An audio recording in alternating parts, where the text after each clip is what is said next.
pumatok na sa puso mo ang taong gusto kang mahalin, dalawa lang naman ang sagot dyan, di ba, na pwede. Oo o hindi. Ito pong si Miss Julia Clarete, marami na rin pinagdaanan sa ngalan ng pag-ibig. Ay, oo. Yung pag-ibig, minsan talagang nakapagdadala ng napaka-ligayang feeling sa buhay at mga maliligayang araw sa kahabaan ng panahon. Pero minsan napakalaking kapahamakan ng pag-ibig, hindi ba? Correct. Parang ang laking sakit sa ulo niyan. Ilang taon ka, Julia, nung nakilala mo yung una mong inibig? First love. First love, late na. I was, in fact, engaged na. Ha? Na-engage ako bago ko nakilala yung lalaking talagang inibig ko. Na talagang hanggang ngayon ay masasabi kong mahal ko pa rin. Engaged ka na Oo, noon? na-engage ako when I was 18. Tapos 4 years ako engaged. Pero, alam mo yung parang hindi malina. Yung pilit mong ginagawan kumbaga, ng future o ng kinabukasan, yung magiging, yung relasyon ninyo. Yung ka-engage mo. Oo, nung ka-engage mo. Pero, nung nag-break kami, nung naputol yung engagement namin, nakilala ko tong si Chico. Isa siyang gitarista ng banda. And I fell in love. Super. Super. Na willing akong i-give up lahat. How long were you together? We weren't together. Never? Never. We weren't allowed to be together. Parang Romeo and Juliet. Ay, gusto ko yan. Ikwento mo yan. Oo, we weren't allowed to be together.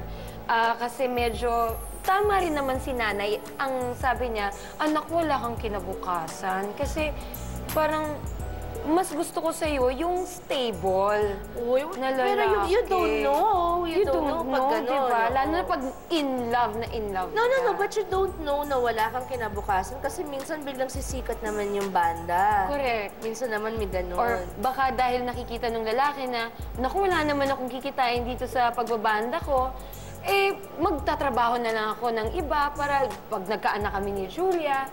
Pero na-in-love din siya sa'yo sobra. Oo, to the point na after ilang years na para kaming Romeo and Juliet. Ang ganda naman ng story na yun. Ang ganda ng story, pero it's also very masakit. tragic. Ang sakit, alam mo, minsan Teka, natin na umiyak pa rin ako. Ilang taon na to na dinadaanan mo? 6 years. It's been 6 years since he died. Oh my God! I'm so... He passed away. He shot himself. Why? I'm so sorry if it's too personal. It's a mystery still, but... Even to you? Everybody. Because he was just found dead. Even In his you? room. You, the love of his life, did not know? We didn't... No one knew. Yun. So, nung nagbaril siya, sabi ko, parang, I'm so sorry. I was so ignorant about that part. No, it's okay. No, not a lot of people know about it. That's true because it wasn't even in my... Yeah. Oh, my dear. So, yun. Oh, my dear. And how old were you when this happened? I was in my 20s. I was mga 23, 24. You're a baby in your 20s. You're still a baby in your 20s. Sanggol.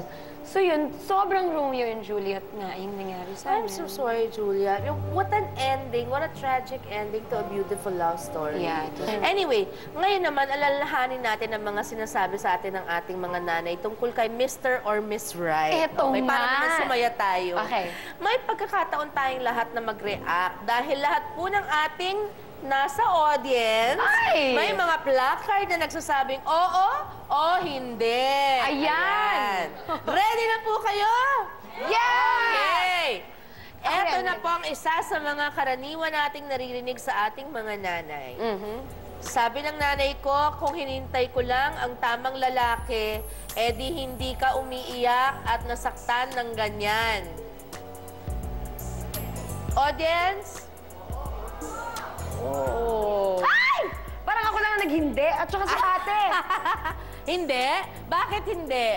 Sige, Mike te. naman, please. Siya lang at saka si Julia. tabihan Hindi. ko. Please, Sige, Jules. tabihan ko. Ayan. Thank you, Julia. Not a problem. Ayan. Halika. Ayan. Dalang Mikey! Tayo tayo. Pangalan? Okay. Merly po. Merly. Taga saan ka, Merly? Laguna, San Pedro. Okay. Uy, kababayan. Taga San Pedro ako. Okay.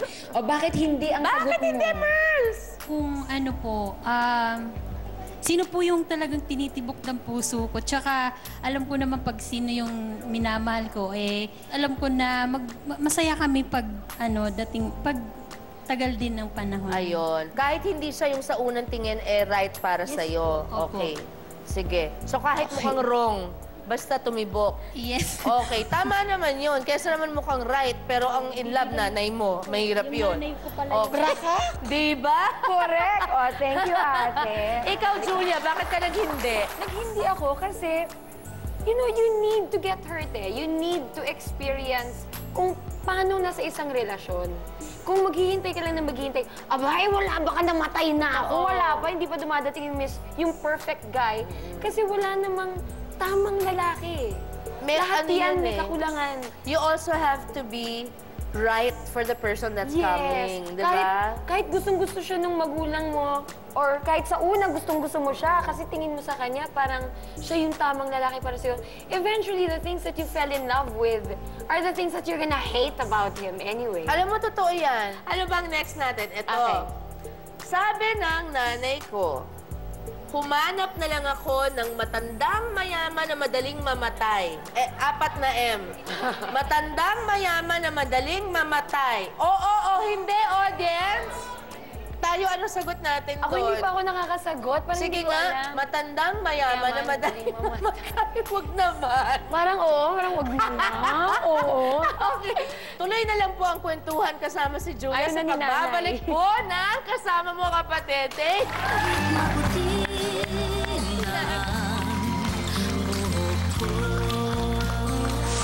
Ayoko ng foreigner. All my relationships, maski noon pa, talagang Pilipino. Sabi ni Lord, ikaw, snabera ka. Eto iyo. Eto sa'yo, foreigner.